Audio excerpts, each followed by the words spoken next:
Marhaba, assalamu alaikum, keefkom. Hello.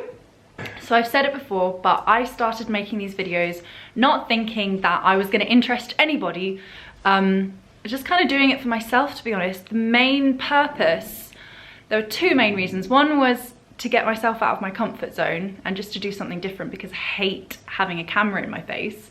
And the second thing was to share my story, as cheesy as that sounds, but share some insights and things to other foreigners who might be going through what I'm going through.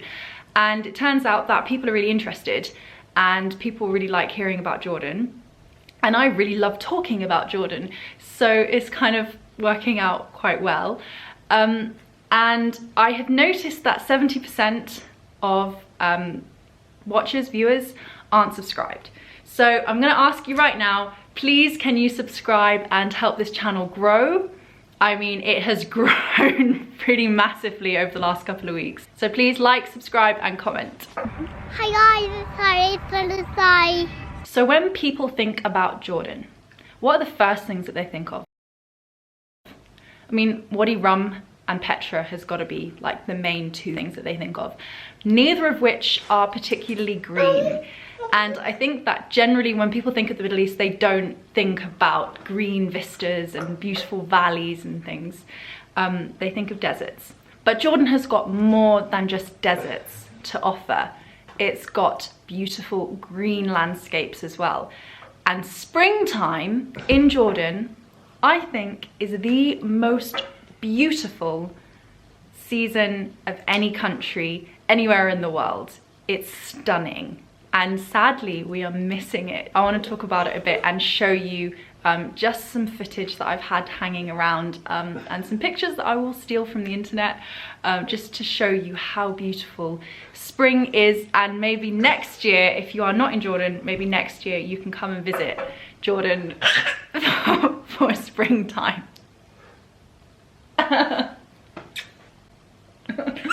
So the most beautiful kind of signs of spring that you see is more towards the north of the country. I know I keep focusing on the north. I will come to the south and everywhere else in later videos, but right now you've got these beautiful mountains that are kind of barren for most of the year, and then in spring they just get taken over by meadows, meadow flowers and all different kinds of grasses. All the wildlife comes out. You can just sit in these little plots of land. Like Amman has got them all over the place. These little sections of land that are untouched, and you can go and sit in the middle of one and just, it's like being in the middle of the countryside, but you're in the middle of the capital city, and you can hear all the birds and the bees and all the different butterflies and the lizards as well. I mean, that's what's so amazing about here, is that in the same picture you can see a great big cactus plant and olive groves and, you know, a fir tree and a palm tree, and you've got everything here. You've got, you know, the best from all different areas of the world are here, and they're able to thrive. And I mean, I'm somebody who really struggles with the heat. I do struggle in the summer, whereas in the spring you can go out any time of the day. You've got beautiful like 20-25 degree heat, sunshine, no clouds, a little gentle cool breeze, and it goes on for maybe a month. We get this. It's quite a short window and then it's all gone. Ooh.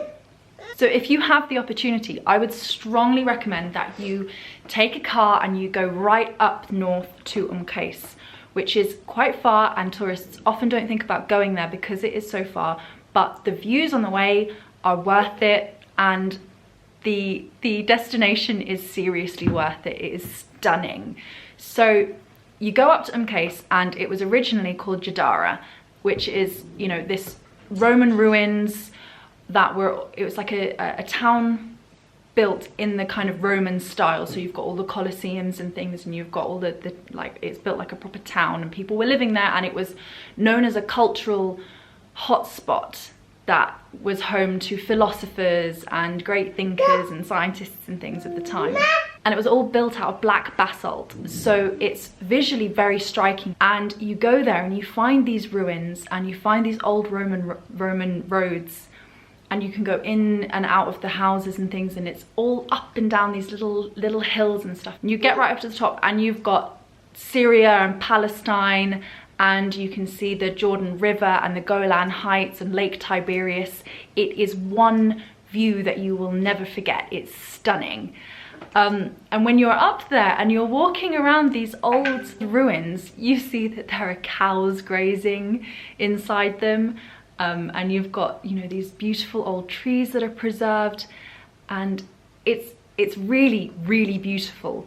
And especially for me, because I get used to the kind of daily humdrum life of being in Amman, and, you know, you see sheep and things come through the city.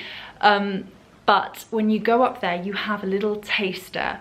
You see a little bit of the kind of the villager life that is so quaint and so beautiful. Ooh! I'm trying to have a moment here. And they've got this fantastic little restaurant there as well. I think it's called Panorama Restaurant, and that's really beautiful in itself. Something really special about being in is that you really feel like you're in the heart of the Levant. You've got, like I said, Syria, Palestine, Lebanon. You're right in the middle of all of those borders. You're right in the middle of where Sykes-Picot, if you know anything about Middle Eastern history and geopolitics, where they separated out all of the Middle East and they drew in their borders and things, and you can see kind of how they drew their lines in the map. You are making so much noise. And on the way back to Amman, you've obviously got Irbid as well. Obviously I have a soft spot for Irbid.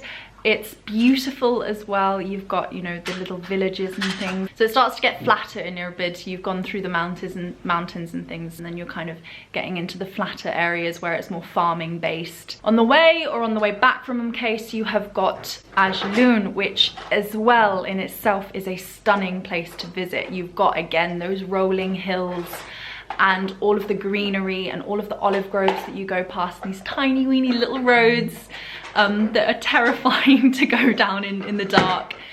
And it is, again, it's just really beautiful. And you've got the Ajloun Castle, which is full of artifacts from the country, all of the kind of archaeology, pottery and things that people have found, Ottoman pieces, and just all kinds of different special things that are kept there in that castle. And Ajloun, you've got the National Reserve there too, so you can go and you can have a nice little hike there that's family friendly, that, you know, doesn't feel quite like going out into the wilderness. It's all very organized, and you've got these pretty little stone paths to go down and things and take a picnic, and that's really beautiful. And you've also got lodges as well, so you can go and stay there for a weekend or however long and just get really into the heart of the nature. So that's a really beautiful place to go as well. And then you come down to Jarash, which is, again, very different landscape. Then you're kind of, it's more, I associate it more with those kind of dusty yellows and oranges and things. But get there in the springtime and you will see meadows in Jarash, which is so beautiful. And there, obviously, it's a Roman ruin again, and it's stunning. But you can also, it's like on another level where you can look out and you're looking at all of these Roman ruins and the meadow as well down there. And then you're also looking at the actual city, the modern city itself. And there's, you know, the locals will walk through the archaeological site to get to the other side of the city, because it's kind of right in the heart of it. So you see people kind of living their normal lives, and it gives you a taste of, like, I don't know, you have this juxtaposition between the ancient and the modern, which is really beautiful and very unique. And then you come back to Amman and you've still got so much beauty on your doorstep during springtime. Every single place that you go to is going to have this unique element of history that's just waiting for you to kind of immerse yourself in. So if I was ever going to tell anyone the best time of year to come to Jordan, I would say come in the springtime. And for sure I'm going to do another video about the south of Jordan as soon as I can get out and film some of it, because I'm working from what I've got now. And my final thing that I want to say is, look at my awesome t-shirt. These t-shirts, there's a range of different designs. There's special ones about Jordan, special ones with the flag and things. And all different really creative designs from a local artist. I will leave the link below. It's called Hake Designs. go and take a look at the different t-shirts and different kinds of items and products that they've got available. I hope that you are all taking care, and until next time, ma salama. Just with this.